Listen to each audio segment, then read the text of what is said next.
And I will tell you, I don't think that we can apply directly the Turkish model any place, or we cannot apply Venezuelan model to any place. We cannot apply a model which is working in Austria to Germany. We cannot apply a model which is working in Czech Republic to Slovakia. Every country has different rules, every country has different laws, and people are different, education schedule is different, so we need different strategies. But we can apply different general template, like a project model. So this federation, very north, and strong country, rich country, and they succeed a lot in the last 2-3 years. And I want to invite Mr. Jesper Hall, our dear friend from Sweden, to give us a different approach and different idea what they are doing in Sweden. And like other countries will go also. Jesper.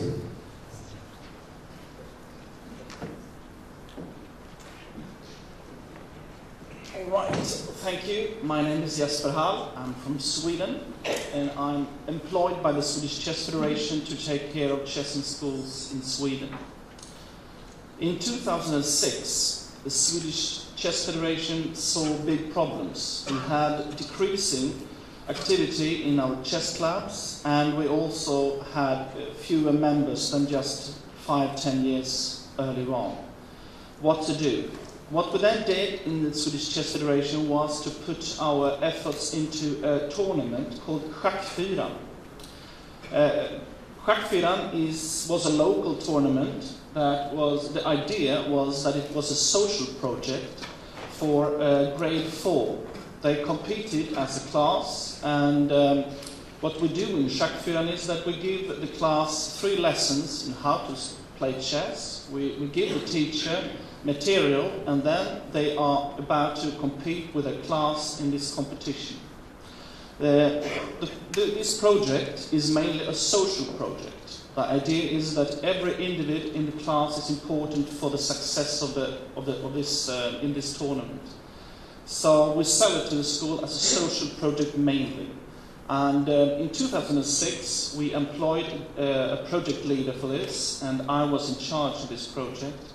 And today we reach 22,000 kids with this, learning them chess. That's about 1/4 of the population of all the 10 years old in Sweden. And of those, it's about 12 to 13,000 that each year is playing in the competition. What then happened was that the interest of chess was growing rapidly, especially from the schools. They saw how good chess is for children. And the Swedish Chess Federation was a bit shocked, so we didn't really know how to take care of this interest that suddenly grew in Sweden. So 3 years ago, I was in charge of finding a concept working in Sweden. And just like Ali said here, we have a special way of education. We have subsidies that are based on different rules and so on. So it was important to find a concept working for us. The first thing I did, and the guidelines I got from our board of the Swedish Chess Federation, was also to try to make it right immediately, to focus on quality mainly. What I then did was that I gathered a group of professors from different disciplines, from pedagogics, from didactics, from psychology, from mathematics, and from how brain develops, and from equality between sexes. With this group as a base, I tried to form instruction material towards teachers, so they could start introducing chess for the kids, especially after schools, mathematics, and in Sweden we also have a free choice as well. And then I also gathered a group of principals and of teachers to try to do a material and to find a concept working from their point of view. The first year, the first 6 months, we only started on 3 schools, just to learn from the experience we made from these schools. But then we found a concept that we thought worked fine.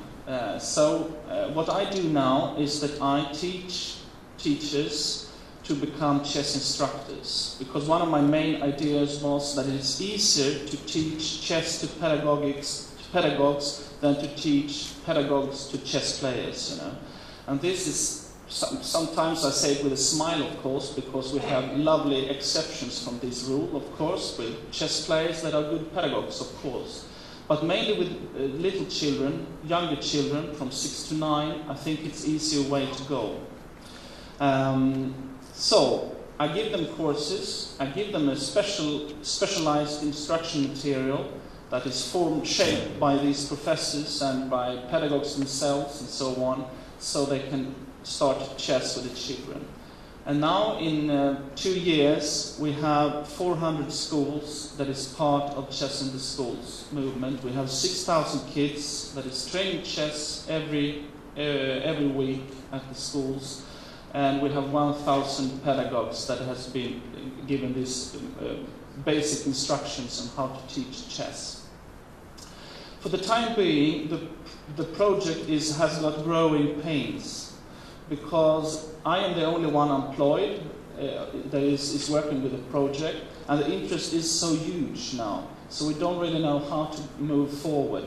Because also this is said with my first guideline that always look for the quality first, and how to take care of such a huge number and secure the quality.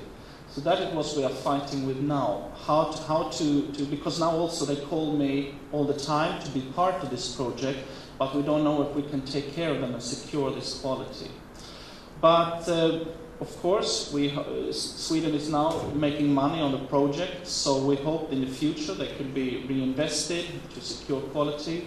And also now we have established contact with 3 different universities. They want to have chess as a subject into their teaching program, you know, the first one starting this spring.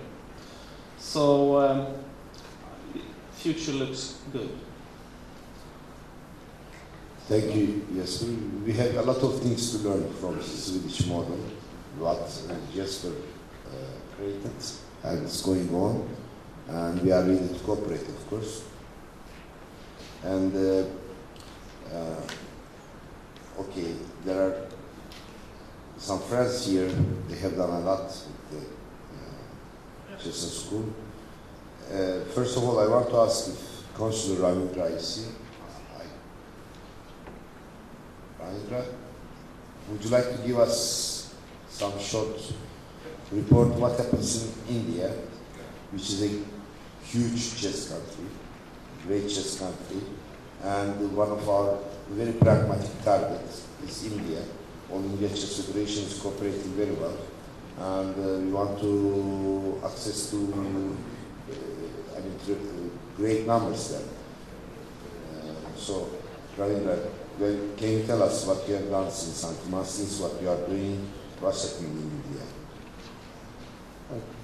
Thank you, Ali. And in India, we have this chess in school project in 2 states, mainly adopted by the government as of today. That is the state of Gujarat and the state of Tamil Nadu.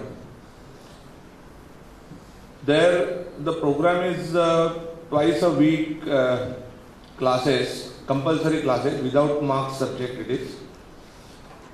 And in Tamil Nadu, they have added with, they have started training the teachers, and they are appointing a coordinator in an area, like in 20 schools, 1 coordinator. So again, to further monitor the program. In Maharashtra, we have done it on individual schools level in our state of Bombay is the capital, and 100 schools are at the moment in the program in Maharashtra only.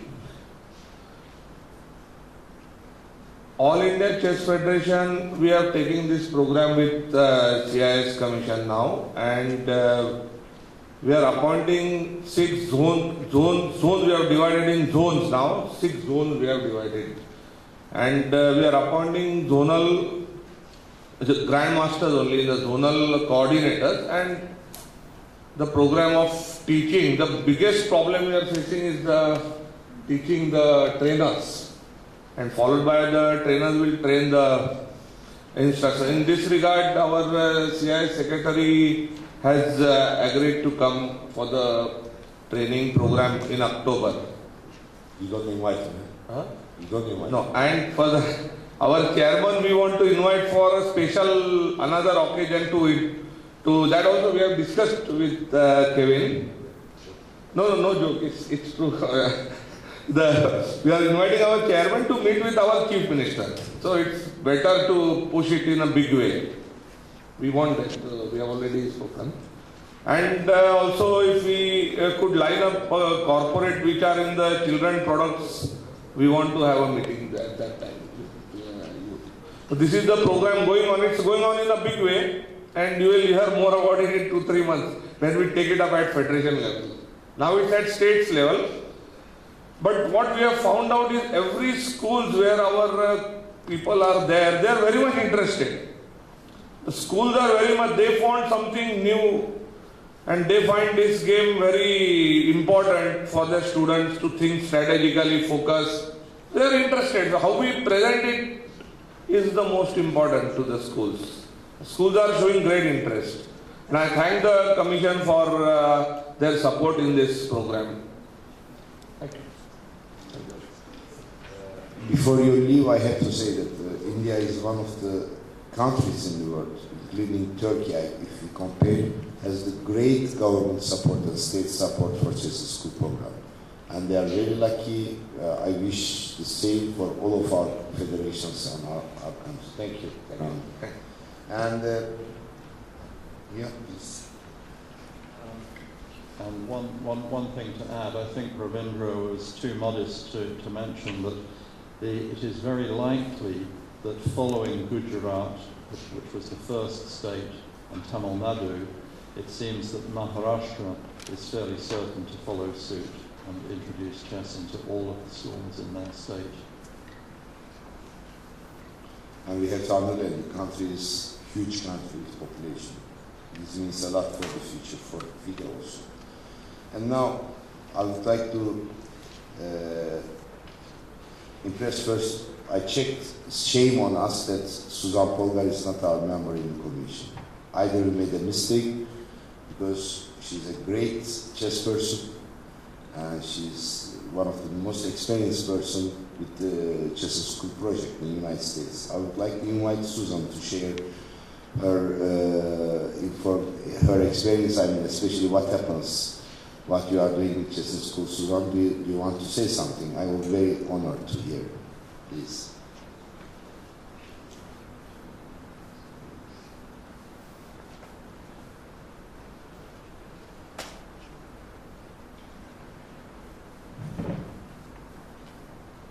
Thank you so much, Ali.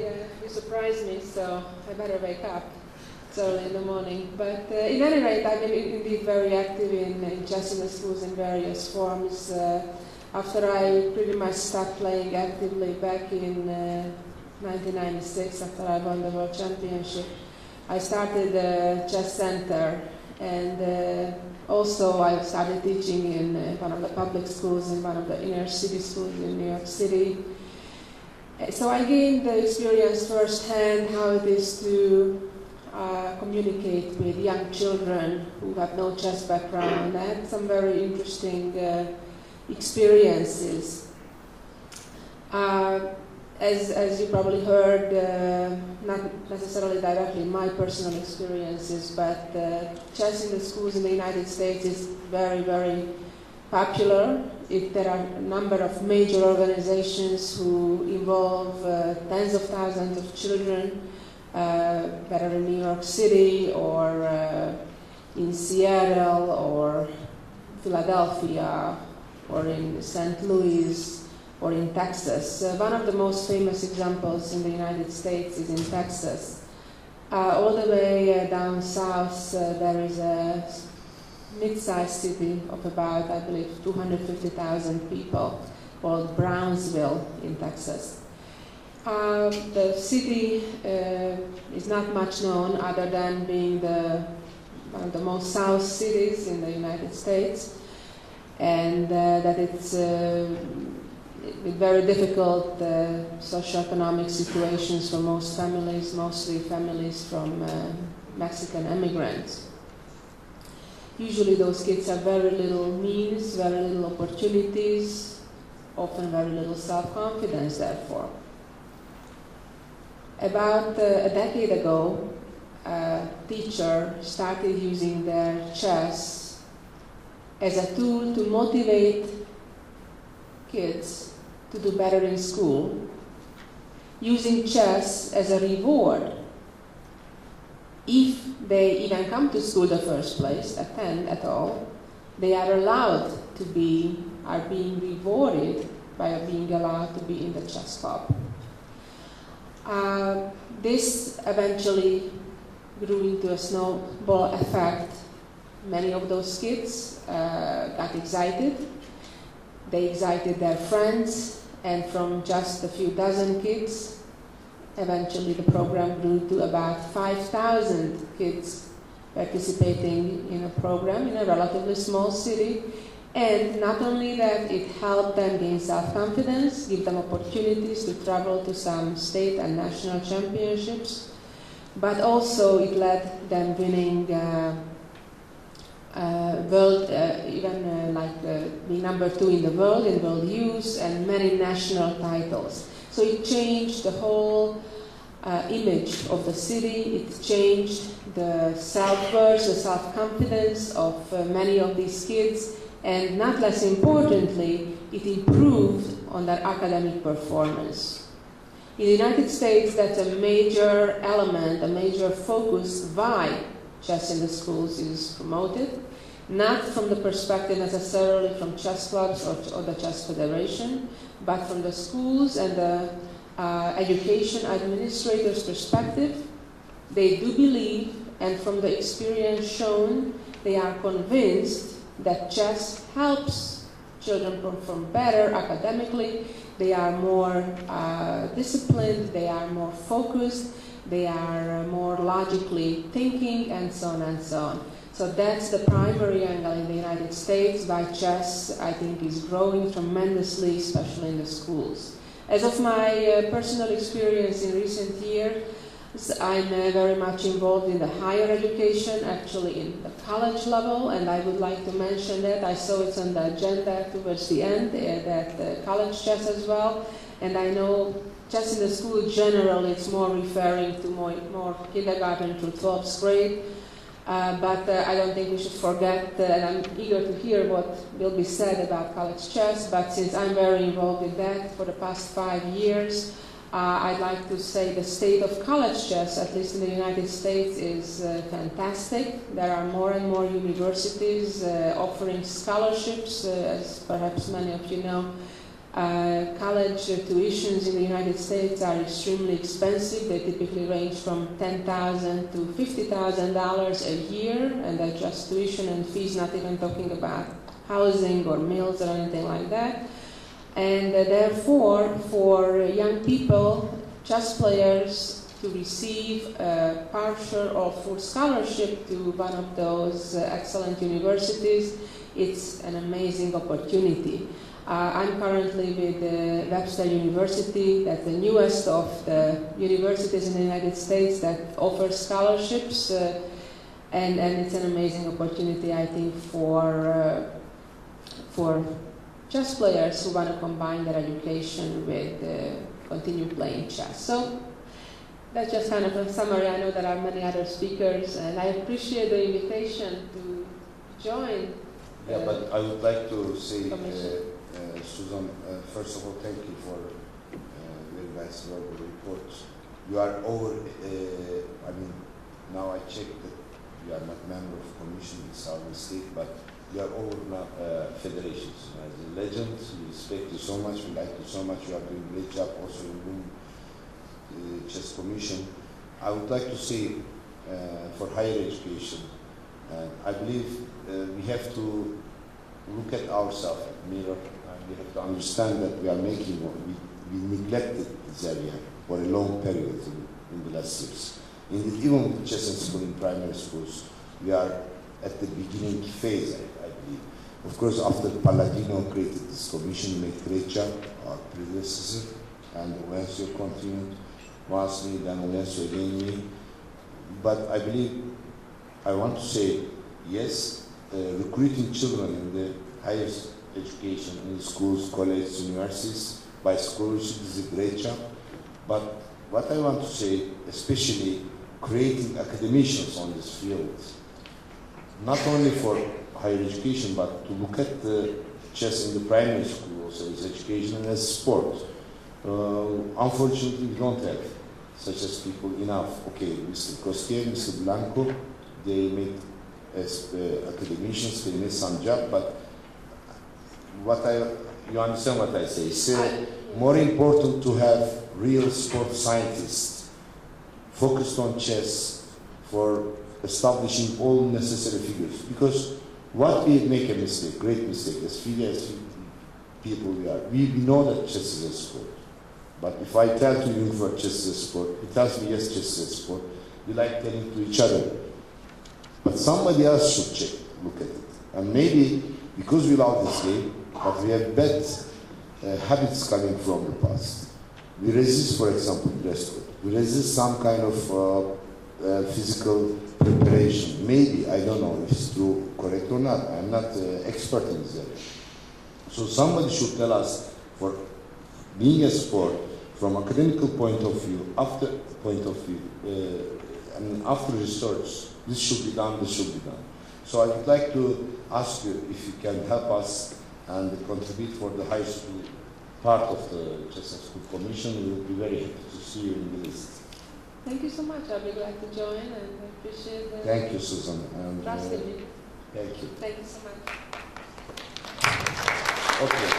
Now, I know that speaking is a little boring, but I want to finish as much as possible some verbal reports. First of all, we are the most crowded commission of the FIDE. If you check the FIDE commission list, you will see that we have a huge list. And we want our members, counselors, coordinators contribute. It shouldn't be only cut visit. So therefore, we are chasing our people, and fortunately not so much because they are doing a lot of things. Now, I would like to ask some people also what's happening and what they are thinking about in their area. After Susan, maybe, then we'll go to the presentation before the break with Lancho. I would like to invite another nice lady who is contributing a lot to FIDE, Ms. Margaret Murphy, to tell us what happens in the West Virgin Islands. A small nation and a great person. But I know she told me many times, different occasions, what they are doing. But for us, it's very important. Small nation models, we should decide what we have to do. So maybe it's financially very easy to cover, but we have to do it correctly. What happens in Bahamas, Trinidad and Tobago, we are very proud. And Margaret will tell us what happens in US Virgin Islands. Good morning. Just a small note, we are very small. We are 100,000 people. We don't have many chess teachers in the schools. So the way we address the problem is that we have a Saturday program, and we invite all the children on the island to come to this one location on Saturday, where we have 2 or 3 teachers, 2 or 3 levels, and this is how we're growing. But working with Ali, we need to get more members in the student membership, and that is our goal for this year. So basically, we're doing the best we can. We did have 4 students involved in our first international FIDE tournament last month, which was excellent for us. And we rated all the children. So we are moving in the right direction, but I'm learning always from the different solutions, especially from the gentleman from Sweden. There's always new ideas, and what works in one federation will not work in another federation. And we are grateful to Ali for helping the small federations try to succeed in this area. Thank you very much, Ali. Oh, it's FIDE, I'm not doing it. Thanks to Rosa. Yes, thanks to Rosa. Thank you. Thank Now, thank you very much, Margaret. And now, let's break up our stuff. I want to invite Launch for presentation. Arkadaşlar video için hazır mıyız? Garcia'nın videosu. Leoncio Garcia. As you wish. But if you need microphone, maybe it's better here. Anyhow, you will see here the presentation. Yes, launch.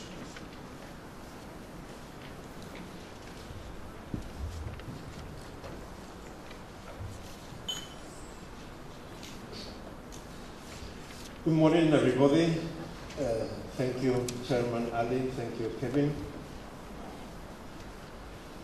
I am convinced that this Chess in the School Commission is one of the most important in FIDE, and that's why it's a real pleasure for me to be here, because I definitely think that the Chess in the Schools factor is an essential one if we really want to popularize chess all over the world.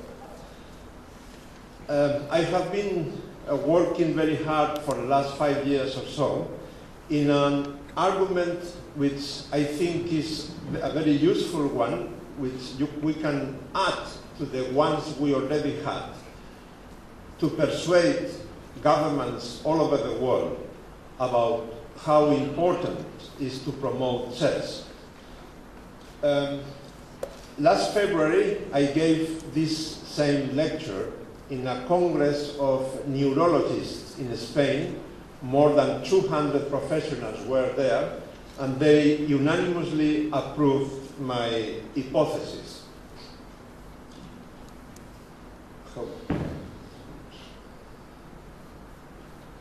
Okay. Let me start by mentioning 4 very special chess players.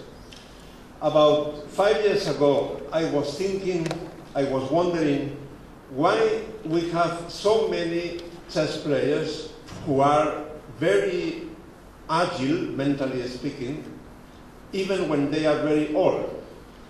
For instance, Miguel Naidorf, one of my big honors in my professional career was presenting his last public event in Madrid just 1 week before he died. And believe me, he was in extreme good shape at 87. Of course, all of you know about Vasily Smyslov. He was able to play the candidates final with Kasparov when he was over 60. And I also know that even a few days before he died, he was in a very good shape as well, mentally speaking. What about Viktor Kozlovic? No need to explain anything. He is still playing very strong tournaments at 81.